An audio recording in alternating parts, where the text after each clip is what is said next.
Hello, it's Debbie Gilbert from the Business Awards Show, and I'm also the founder of the Best Business Women Awards and the Best SME Awards. And today we are talking all things social proof. So you might be wondering, well, what is social proof? Well, my guest today is Shehnaaz Latif, and her company is TOOT Services Limited. And we are going to be exploring what the actual point of getting social proof can be, not just for award entries, but for your business, and why it is absolutely essential that you learn how to do this effectively. And Shehnaaz has got over 22 years experience in this field. And we are going to talk to her today about her business journey. And she is going to be sharing some valuable tips and information about social impact. And we're going to be talking about an event that she has coming up very soon called the Impact Showcase. So welcome, Shehnaaz. Oh, I'm delighted to be here, Debbie. And we're getting very close to the festive season, which feels like a brilliant time to be speaking about social proof. Yes, definitely. So let's start at the beginning. So talk me through briefly the last 22 years and what's led you to this point. And we also want you to tell us what TOOT stands for. So you can do that bit after you've explained your business journey. Will do. Thank you so much. Okay, well, look, it's going to come across as a bit of a shock, but I was a very shy young person. Oh, wow. Never would ask questions, never would stand up and celebrate my wins, never would be the one that wanted to go on stage or perform, anything like that. And that has been actually the backdrop for what I'm now doing, which is actually when you have reached a point where you've accomplished things, it would be good to celebrate those, acknowledge them, and do a little dance or speech or whatever it is you like on stage, or in and amongst the peers with whom you work. So Mm. my journey has really been about helping people, mainly charities, and that's a women-dominated industry, as you know. Mm. I like to call them the for impact sector rather than the for-profit sector. What motivates the sector is making a positive difference. And so I've worked for a number of years alongside all manner of mainly charities, as I say, and business owners to gather the evidence of the difference that their work makes and to learn lessons about what works well, what works not so well, so they can improve, but also so that they can then gather the funds. We all need money to operate. So this evidence speaks to the very big need in the charity sector to be able to gather funds to be able to continue to serve the clients you wish to. So that's my background, and I do have rigorous social research training if you want to be academic about it. But actually, what I really like to do is meet people where they're at and ask them to think about the difference they're trying to make, and then gather those golden nuggets along the way. Mm. And having done that kind of as an employee, but now freelance for almost 5 years, one of the things I noticed is that we gather that information and then we put it in a report and we don't really say anything to anyone. And it's all a little bit icky and sticky to kind of go out there and go, ta-da, this is what I've done.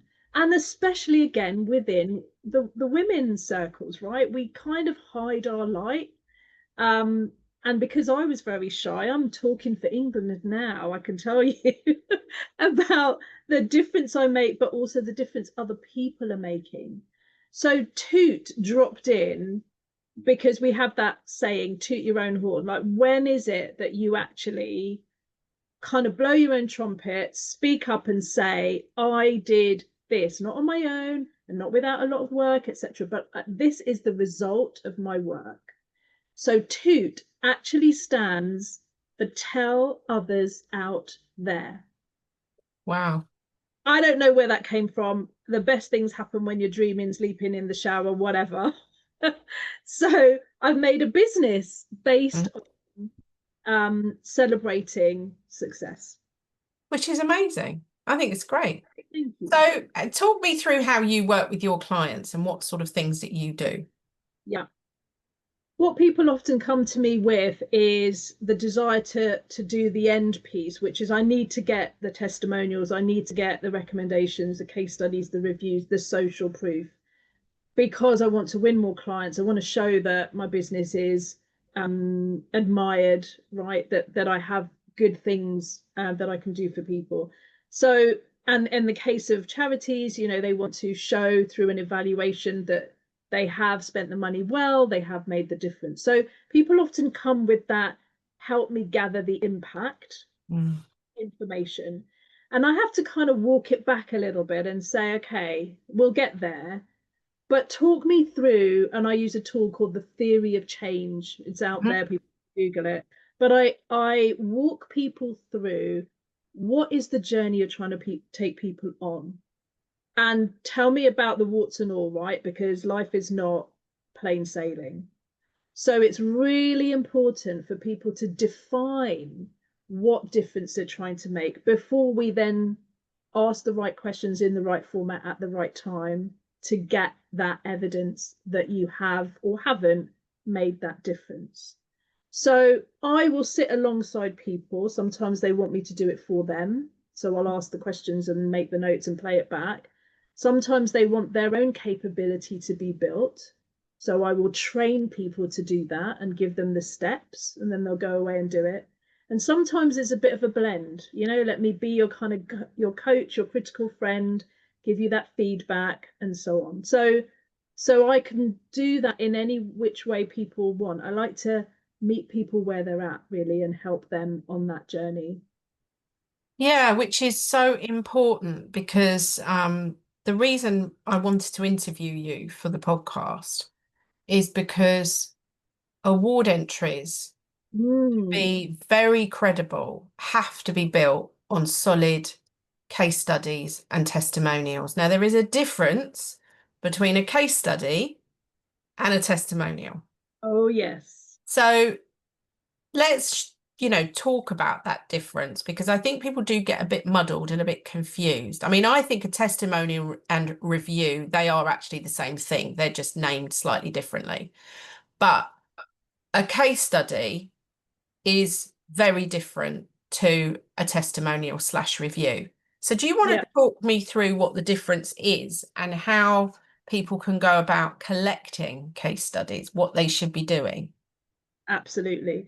Um, I am going to actually challenge you there, Debbie. I don't think a testimonial and a review are the same thing. Oh, good. No, that's good that you And said the that. and the reason why I say that is because you can get a bad review. Oh, of course. Yes. So a testimonial is positive. Yes. So Review could be negative, negative. neutral. Oh, And that's I, a good way of yeah, yeah, differentiating it. yeah. So a testimonial for me is a mini story with a happy ending.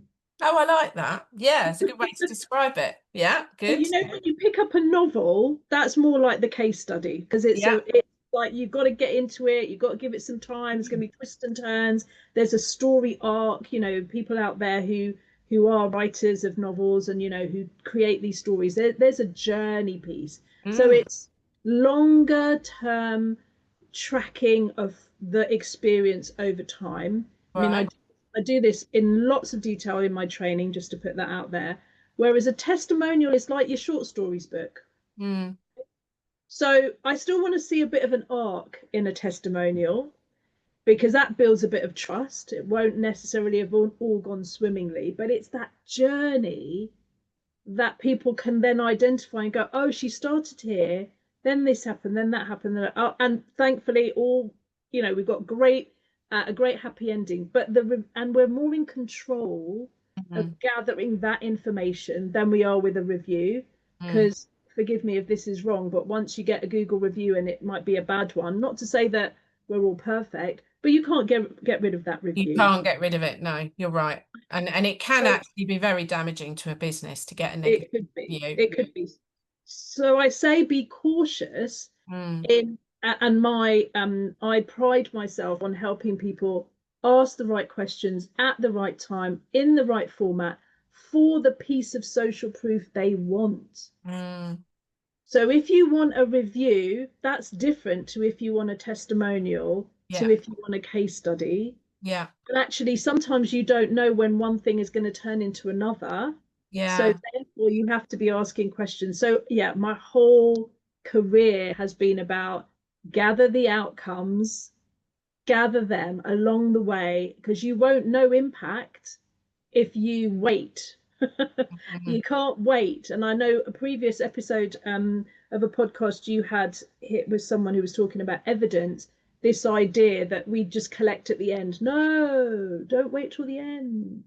No, you should be doing it as you do a piece of work or sell a product as you go along as part of your sales process. Yeah. Yes, Yeah. 100%. Right. So, what sort of things should be included in a case study? Because I see that Mm. very much as you almost interview a client about their experience of working with you and see it as a much more deep dive document. What's your thoughts on that? Yeah, 100%. It's deeper, it's longer term. It could also be about the ripple effects. So if Yes. I came, if Good. I came back to a client a year after I've been working with them, because I've left them with the system or the steps or whatever it is, or the product that's supposed to revolutionize their Yeah. their life, where are they 3, 6, 9, 12 months later? Mm, Now you have to be resourced to do that, which yeah. means you've got to have the time, got to have the money, got to have the bandwidth, you've got to have the questions.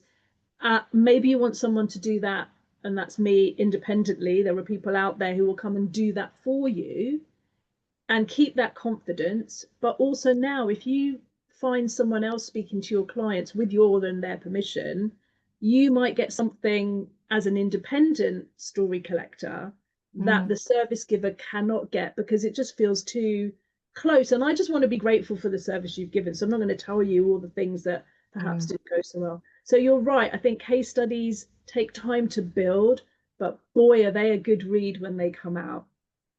So what I'm hearing actually is there is value in approaching clients a year later to actually say, okay, we worked together a year ago. Where are you now? Have you followed through perhaps with the tools and techniques I gave you or the product that I've given you?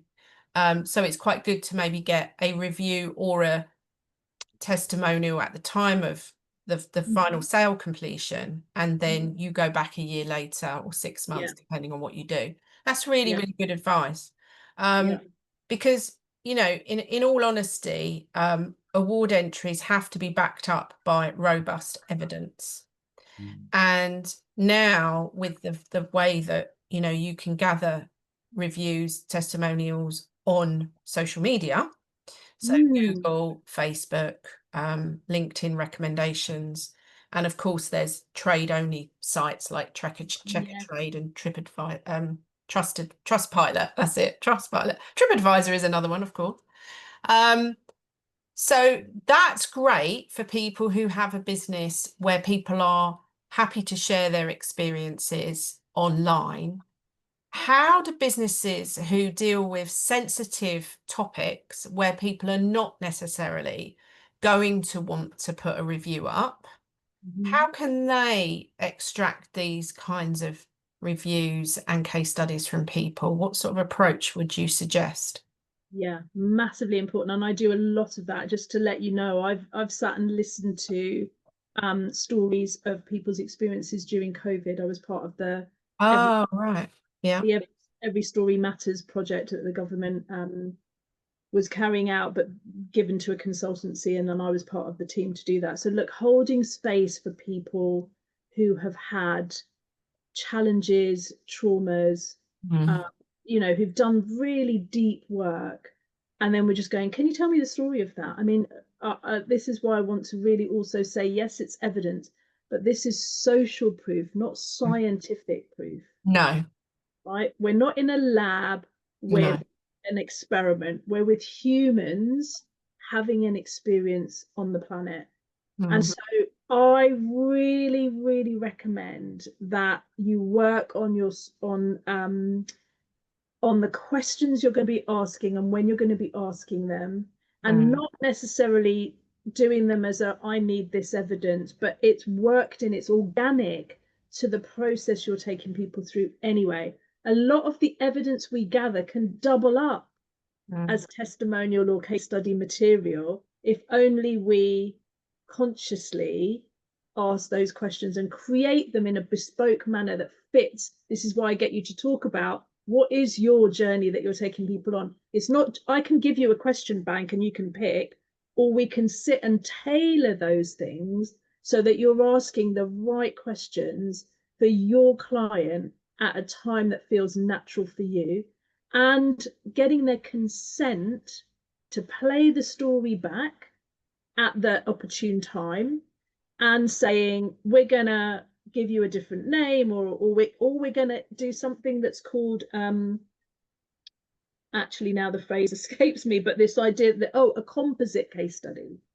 You might have to do this where you actually get a few stories from the clients that you have truly served, but create it in a way that has not the the things that could identify that individual for their sake, for your sake, whatever.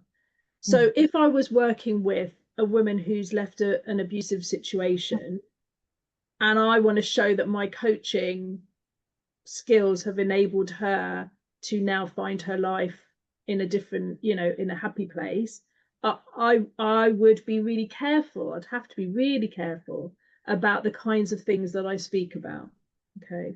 So have an eye to that. What's organic, what's natural, what's going to come up anyway, and then play it back. But the consent is critical, not just from a GDPR perspective, but not everybody wants their story to be shared. No. Right. And if their story is shared, once they've got to the place that they're comfortable with, then actually that the opposite could happen, where they're like, yeah, tell everyone, because anyone else that's struggling like me, I would love for them to have that sense of hope.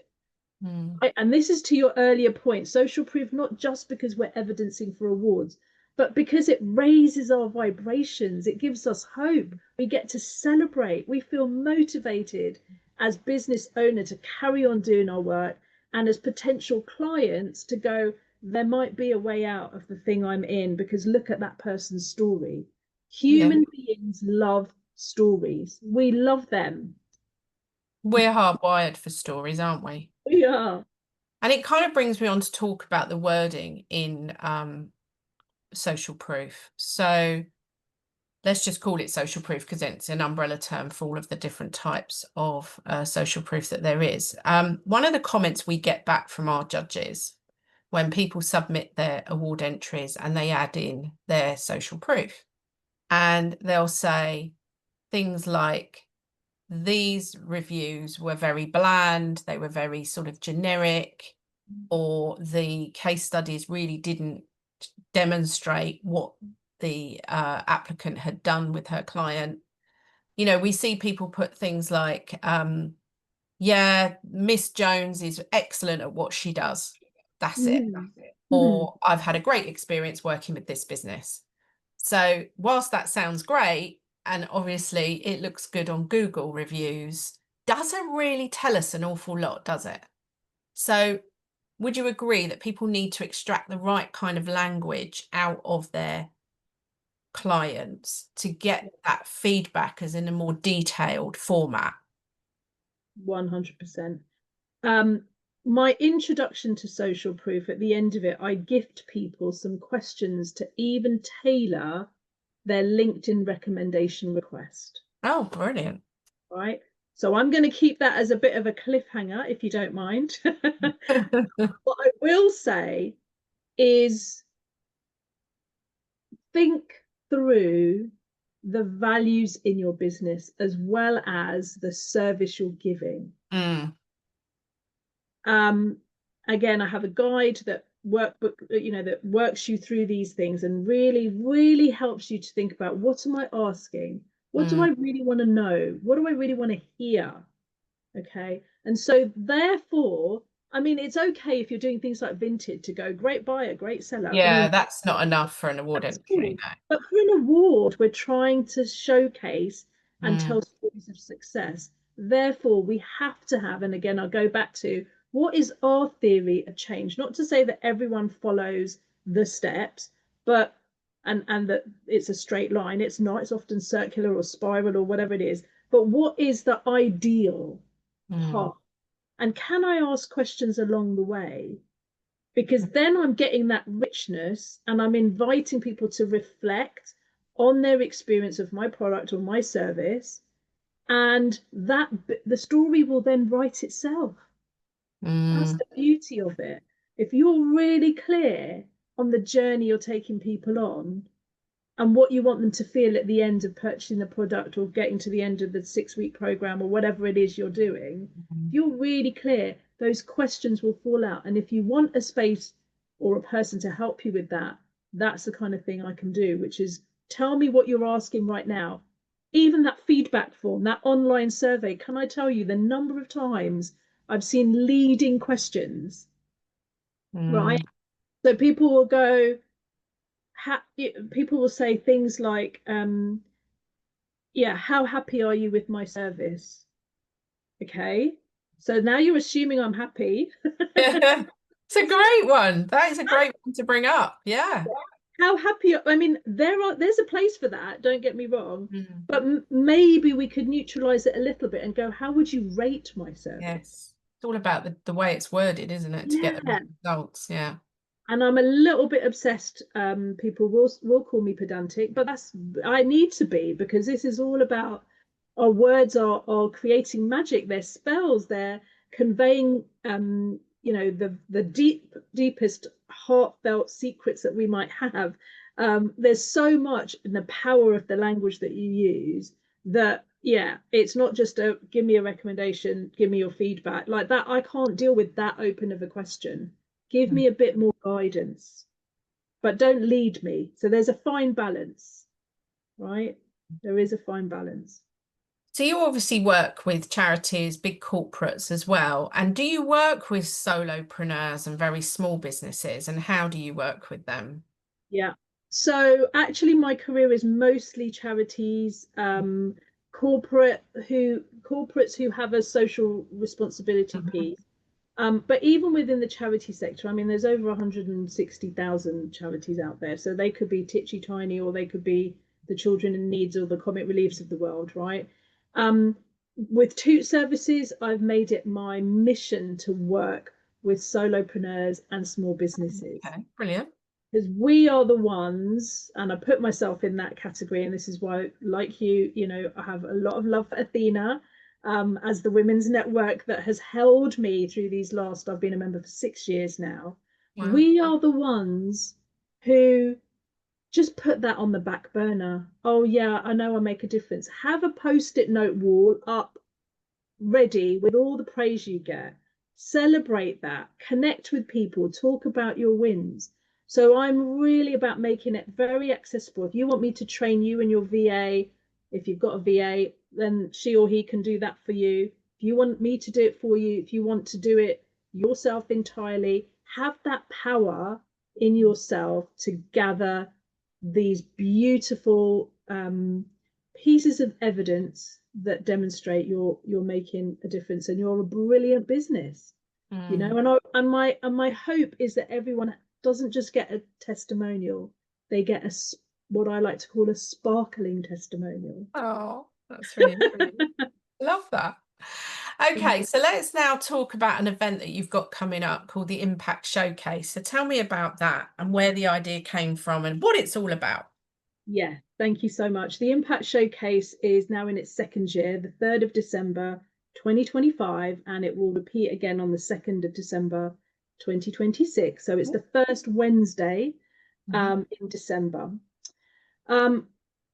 You run awards, Debbie, and there are plenty of them, I know. Not all great, because thanks to you, we can now know the ones that maybe are a little bit suspect. And there are plenty of speaker conferences and there are plenty of networking events. I wanted something slightly different. I wanted a space where everybody comes together as peers.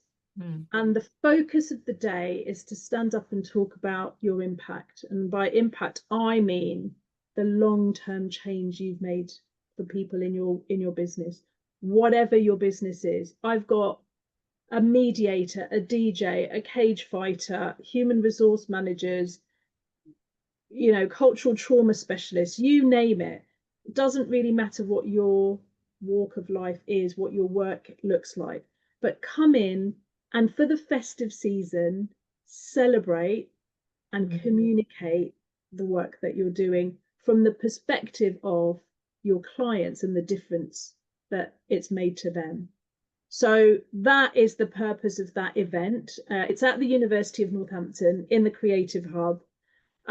There's a student price ticket as well, because I think students also, need to be able to practice speaking about, yeah, I've discovered this, or I've written about that, or my research shows this. So there is a student ticket available, and then it's open to creatives, change makers, business owners, directors, founders, CEOs, academics, whomever. Get there. Everybody is going to speak.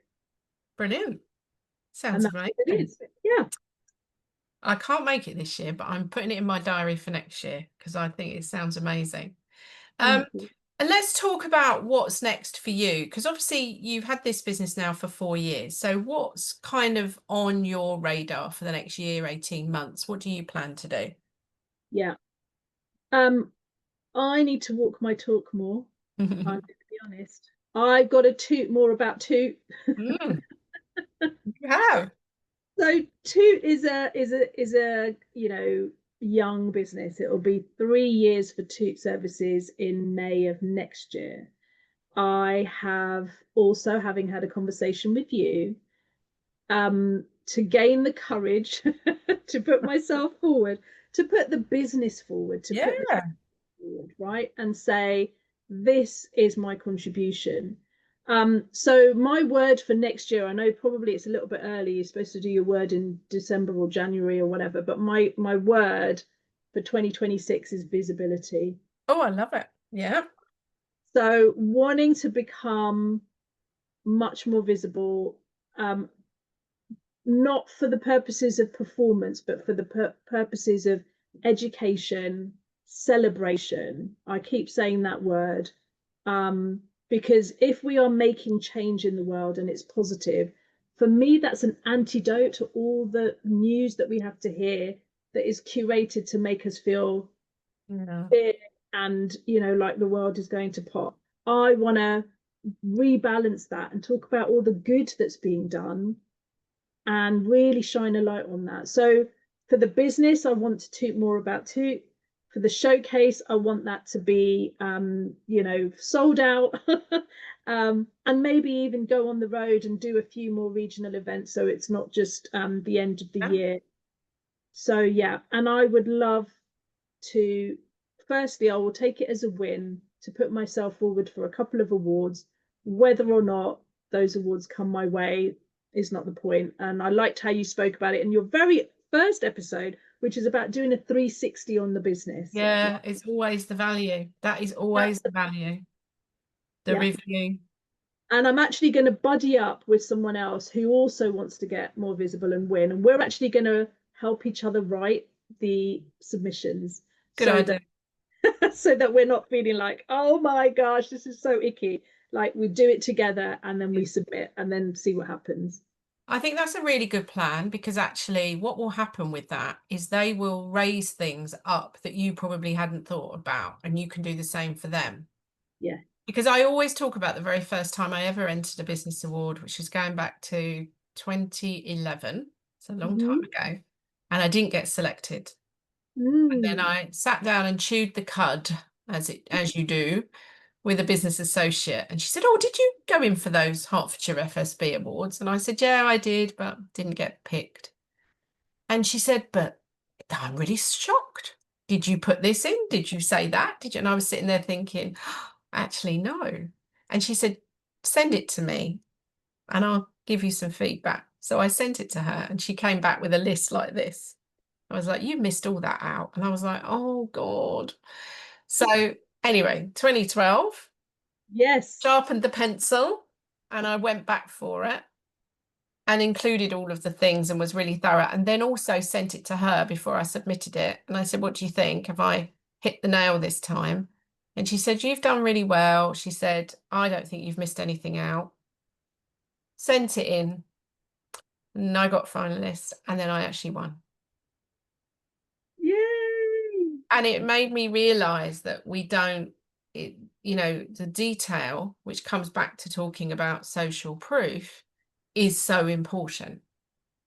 And when the judges are scrutinizing so many entries, now I'm on the other side of it, I can see how hard it is for judges that, you know, awards that are judged properly, because we don't do voting. I don't believe voting is a proper way to assess award entries. I can see now quite clearly that, you know, reviews, case studies, testimonials play such a huge part in the amount of points that you're going to get for an award entry. And it's the language and it's how you're described and the difference that you've made is going to be the things that actually get you a finalist placing or an award. You know, and it makes such a difference. So, you know, I think what you're doing is hugely valuable, but also not a service that I'd really heard about until we met at Athena. And, you know, it hadn't occurred to me that there were people out there doing what you're doing. I mean, I knew about people doing market research surveys, for example, but that isn't what you're doing. It's kind of similar thing, I suppose, similar sort of industry, but you know, that you've trained in this and you've done it for 22 years. It's an incredible thing to be doing. And I think we need to shout more about it, which is why I thought, gosh, I've got to get you on the podcast to talk about this, because it's true that we can gather these reviews and about our business, but they're not actually serving us. And we need to make sure what we're getting, that work that we're doing, is serving us, so people like you can train somebody to do that. So this kind of brings me on to the last part of our conversation, which is around, you know, what you've learned over the last few years and what advice would you give to another business owner about growing their business or working on their business. And it can be tailored towards what you do, or it can be something else, a learning that you've had in the last few years that you can pass on to others that will help them on their journey. Yes, thank you for that invitation. For me, it's a dance, it's a dialogue between you, the service provider or the product maker, the business owner, and the clients you're seeking to serve. And I speak about service because service and sales are interesting bedfellows. If you're motivated by impact, the money will also come. And that for me has been a massive discovery, because I can put all the plans in place to make the money, but actually if that's not infused with the joy of the delivering for the exchange of money, it just loses, for me, it loses value. So I'm motivated by impact. I'm motivated by making a positive difference. And if that's you too, which I think it is, at least you and many of your listeners, if you really ask yourself, what does that positive difference look like and feel like, then why would you not check in with people to see whether that has actually translated? So what I've learned is that I too, of course, have to ask. I too have to tailor the LinkedIn recommendation to go and have a look, to go and then go and ask people. But I've got a relationship with those people that I'm now utilizing for mine and their good. Because guess what? Because we've said we're hardwired for stories, we like telling our stories. We like talking about the experience we've had of someone's product or service. We actually like that if we're asked in a way that is respectful and that reflects the relationship we've got. So it all comes back to, how are you relating? What is the dance? What is the dialogue between you? And I will ask different people in different ways for the same information, but really tapping into what is my connection with them. And then you're very welcome to go and have a look. Anyone listening, on my LinkedIn recommendations. I know some people have got 100, Debbie. Some people have got 26, Shehnaaz. the number doesn't matter, but the No. quality of those, the Yeah. quality of those. And you know what? You can tell when someone's been smiling as they've been writing. You Yeah. can feel that love. You can feel the heart behind that. I'll drop this last quote in from Brene Brown because I am a little bit of a, I do have a little girl crush on her, let me just say. Yeah, she's Um, amazing. she talks about stories being data with soul. Oh, yeah, so true. So true. Oh, what a lovely quote to end on. Thank It's you. been wonderful talking to you today. If you've listened to the episode, we will make sure that Shehnaaz's details are in the show notes where you can contact her to get more advice and support about collecting those all important reviews, testimonials, and case studies. I've learned something today, everybody, that reviews and testimonials are not the same thing. And exactly what Shehnaaz said made perfect sense as soon as she said it. So we will make sure her details are in the show notes alongside the details for the Impact Showcase. And if you can't make it this year, well, then you need to get it in the diary for next year. And if you want to do some work with Shehnaaz or maybe get her to come and talk to your crowd, you could be your networking group, it could be in your business about this topic. So thank you for joining me today. I wish you every success with your award entries for next year. Fingers crossed we might see you at the Best Business Women Awards or on another stage. Who knows, there could be multiple ones next year. So thank you for joining me today. I wish you every success. Thank you, Debbie.